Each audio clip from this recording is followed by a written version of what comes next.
آپ ان کو چمٹے ہوئے ہیں، ہر جگہ پہ آپ پکڑ رہے ہیں، تو یہ نہیں ہو سکتا۔ دوسری طرف جو ہے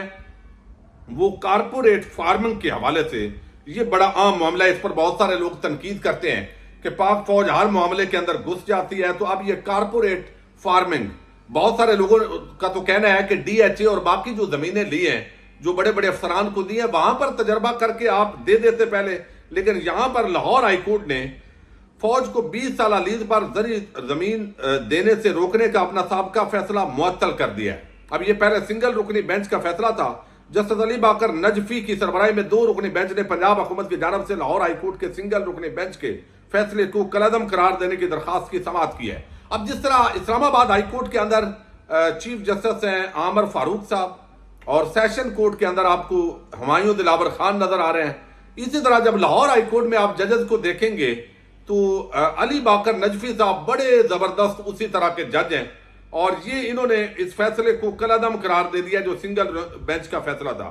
اب پنجاب حکومت کی جانب سے درخواست میں کہا گیا تھا کہ سنگل بینچ کے فیصلے میں تضاد ہے، درخواست گزار متاثرہ فریق نہیں ہے، زرعی پالیسیوں کو ریگولیٹ کرنا عدالتوں کی ذمہ داری نہیں ہے۔ پھر انہوں نے کہا سنگل بینچ نے فوج کو زمین دینے کے نوٹیفکیشن کو قانون کے برعکس کالعدم قرار دیا۔ فوج کے مطابق قانون کے مطابق نگران حکومت سابقہ حکومت کے کسی نامکمل اقدام پالیسی کو تکمیل کر سکتی ہے۔ یہ منصوبہ نگران حکومت نے نہیں، اس سے پہلے منتخب حکومت نے شروع کیا تھا۔ قانون کے مطابق نگران حکومت سابقہ حکومت کے زیر التواء فیصلے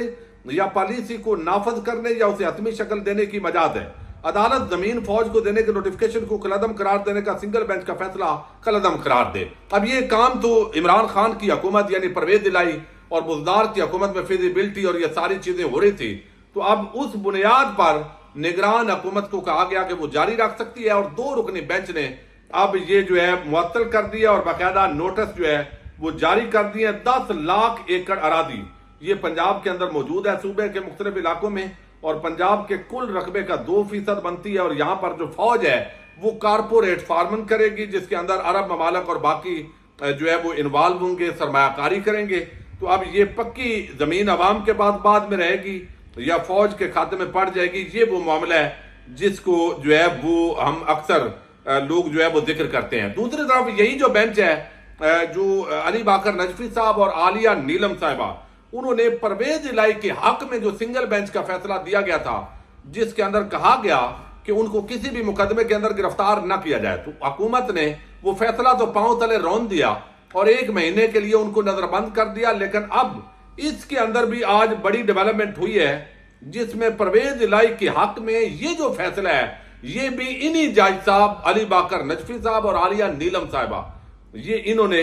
اس فیصلے کو بھی معطل کر دیا۔ لہذا چودھری پرویز الہی جو ہے وہ جیل میں رہیں گے، اور 4 مئی کو یہ جو پورا مقدمہ تھا،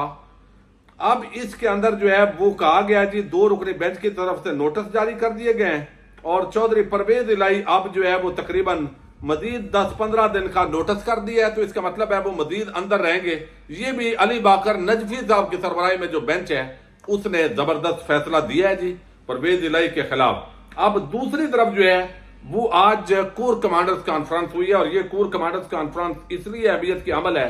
کہ اب چونکہ جو افغانستان کے ساتھ پاکستان کے معاملات ہیں وہ مسلسل بگڑ رہے ہیں، ٹی ٹی پی کی جو کارروائیاں ہیں وہ بڑھ رہی ہیں، اور افغانستان کے اندر ہمارے جو آرمی چیف ہیں اور وزیر دفاع کے مطابق وہاں پر جو ہے وہ اب ان کی پناہ گاہیں، وہاں پروٹیکشن ان کو ملتی ہے۔ یہ طالبان کی حکومت کو مسلسل کہا گیا، لیکن طالبان کے جو ترجمان ہیں ذبیح اللہ مجاہد، اس نے اس کا رد کیا ہے۔ دوسری طرف آرمی چیف 2 دن پہلے آپ کو علم ہے کل ہی 2 روزہ دورہ مکمل کر کے وہ ایران سے پہنچے ہیں، تو اس تناظر میں بھی اور پاکستان کے جو موجودہ حالات ہیں، اندرونی جو عدم استحکام ہے اور جو پالیسیز اس وقت فوج کی مدد سے حکومت چلا رہی ہے، وہ ساری چیزیں بھی اس کے اندر ڈسکس ہونی تھی۔ تو یہ آج جو بیانیہ جاری ہوا ہے میں آپ کے سامنے رکھ دیتا ہوں۔ اعلامیہ کہیں یا بیانیہ کہیں، آئی ایس پی آر کے مطابق پاک فوج کے سربراہ جنرل عاصم منیر کی زیر صدارت 298ویں کور کمانڈرز کانفرنس ہوئی ہے، جس میں ملک کے داخلی سیکیورٹی صورتحال پر تفصیلی بریفنگ دی گئی ہے۔ کور کمانڈرز کانفرنس میں جس میں دہشت گردی کے خطرے کے خلاف مادر وطن کے دفاع میں بہادر سپاہیوں کی مسلسل قربانیوں کو بھرپور خراج عقیدت پیش کیا گیا ہے۔ آئی ایس پی آر کے مطابق ہمسایہ ممالک میں کالعدم ٹی ٹی پی اور دہشت گرد گروپوں پر بھی بریفنگ دی گئی ہے۔ اور شرکاء کو بتایا گیا کہ کالعدم ٹی ٹی پی اور دیگر دہشت گرد گروپوں کے دہشت گردوں کی پڑوسی ملک میں محفوظ پناہ گاہیں ہیں اور انہیں کارروائی کی آزادی میسر ہے۔ دہشت گردوں کو ان سہولیات سمیت جدید ترین ہتھیاروں کی دستیابی سے پاکستان کی سیکیورٹی متاثر ہو رہی ہے۔ کانفرنس میں دہشت گرد گروپس کے پاس جدید اسلحے کی موجودگی پر تشویش کا اظہار کیا گیا ہے۔ تو اس سے بڑی الارمنگ سچویشن یہ ہے کہ لگتا ایسے ہے جو اس وقت رد عمل آ رہا ہے پاک فوج کا اور وزیر دفاع صاحب کا، تو اس سے لگتا یہ ہے کہ آنے والے دنوں کے اندر جو افغانستان اور پاکستان کے تعلقات ہیں وہ انتہائی کشیدہ ہونے جا رہے ہیں، ان کی بنیاد بن گئی ہے، اور اب اللہ نہ کرے کہ پاکستان کو اور کسی محاذ کے اندر جو ہے وہ پاکستان چلا جائے اور پھر جو ہے وہ بہت زیادہ خطرات پیدا ہو گئے ہیں۔ میں انتہائی محتاط گفتگو کر رہا ہوں، آپ کو علم ہے حالات ایسے ہیں۔ اب یہاں پر جو ہے وہ مزید کہا گیا ہے کہ ہمسایہ ملک میں کالعدم ٹی ٹی پی اور دہشت گرد گروپوں پر بھی بریفنگ دی گئی ہے، اور یہ آگے جو ہے وہ بات کی گئی ہے کہ افواج پاکستان کی آپریشنل تیاریوں اور ٹریننگ پر بھی تفصیلی بریفنگ دی گئی ہے، جبکہ پاک فوج کے سربراہ جنرل عاصم منیر نے کہا ہے کہ ٹریننگ اور پیشہ ورانہ تیاریاں داخلی سلامتی کے لیے ضروری ہیں۔ بامقصد تربیت ہماری پیشہ ورانہ مہارت کا خاصہ ہے، ہمیں اپنی قومی سلامتی کو لاحق کسی بھی خطرے سے نمٹنے کے لیے ہمیشہ تیار رہنا چاہیے۔ آگے کہا گیا کہ فورم کو حکومت پاکستان کے معاشی اصلاحات کے پروگرام اور افواج پاکستان کے زراعت، آئی ٹی اور ڈیفنس پروڈکشن کے شعبوں میں کردار پر بھی بریفنگ دی گئی ہے۔ کانفرنس میں اسپیشل انویسٹمنٹ فیسیلیٹیشن کونسل کے زیر اہتمام کیے جانے والے اقدامات پر بھی فورم کو بریف کیا گیا ہے۔ شرکاء نے حکومت پاکستان کی جانب سے معاشی اصلاحات کے لیے اٹھائے جانے والے تمام اقدامات کی حمایت اور تکنیکی مدد فراہم کرنے پر زور دیا ہے۔ تو یہ جو حکومت کا منصوبہ ہے ظاہر ہے اس کا یہ وہ ہمارے وزیر اعظم صاحب کہتے ہیں یہ آرمی چیف کا منصوبہ ہے، اور نون لیگ والے کہتے ہیں یہ نواز شریف کے دماغ کی اختراع ہے، لیکن سمجھ نہیں آ رہی۔ بہرحال ہر معاملے کے اندر